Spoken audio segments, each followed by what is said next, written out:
Yeah, this bike just wants to go. I'm really liking this one. Hey, what's going on, everyone? So part of the series, doing some test rides out with the Harley-Davidson demo truck down in Gowanda, New York. And we are on the next bike. Right now I am on a Lowrider S. I actually believe this has the 114 Milwaukee 8. So far I'm kind of enjoying this bike. Once again, the seating position is the mid controls. Not a huge fan of compared to the last bike I rode, which was the Softail Standard. This isn't nearly as bad. One thing I've noticed is that this engine is a lot quicker, and I am liking the new Milwaukee 8s. They've been around for a couple of years.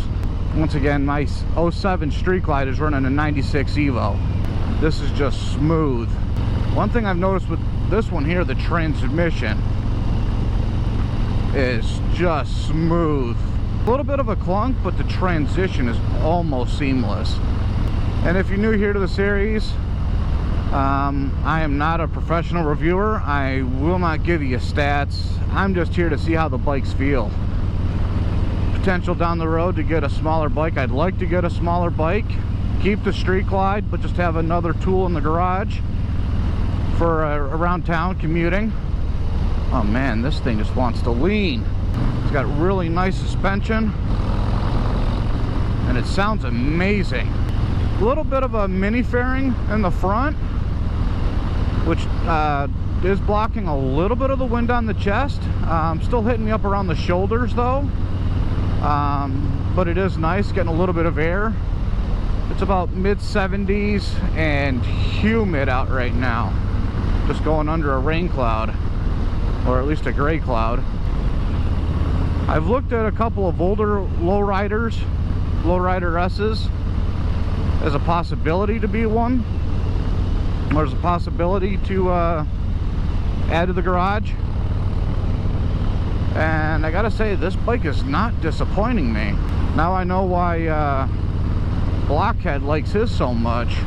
The bars are a little bit forward, so I am kind of leaning forward just a little bit, but it's not terrible. But overall, the ergonomics on this bike are not bad at all.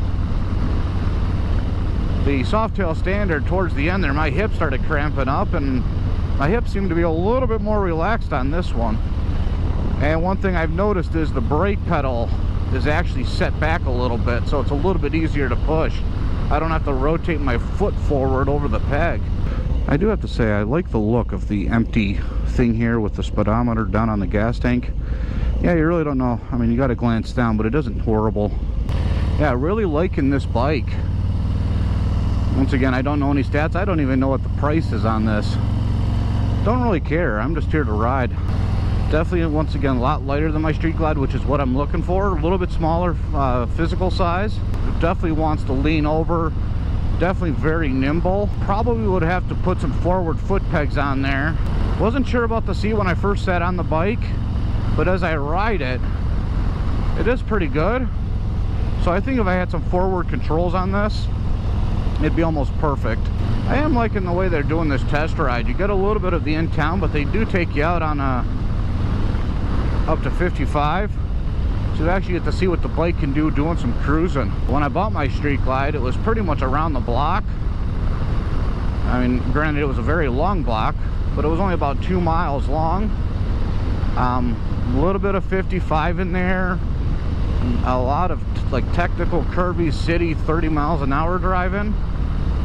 I do remember that when I did get it up on the expressway portion, or the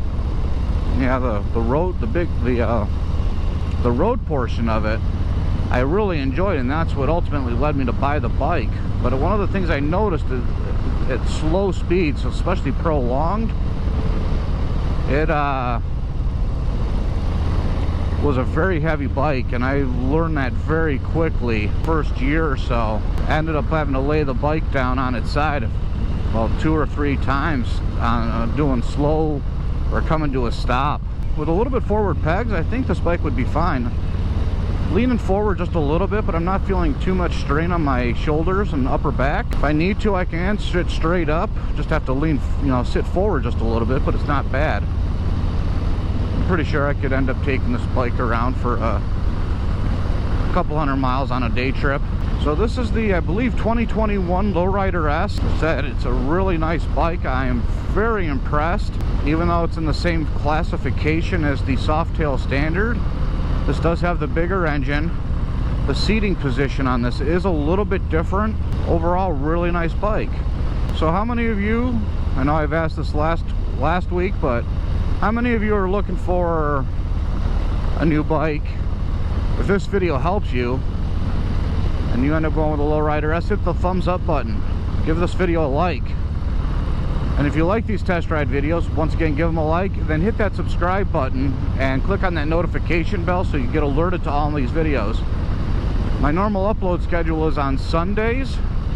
These videos I'm actually going to probably put up on Thursdays. As of now, I'm doing these all in one day, but as of now, I think I'm going to do these on a Thursday for like a mini series. So make sure you subscribe and hit that notification bell so you know when I'm uploading another video. And until next time, y'all, later.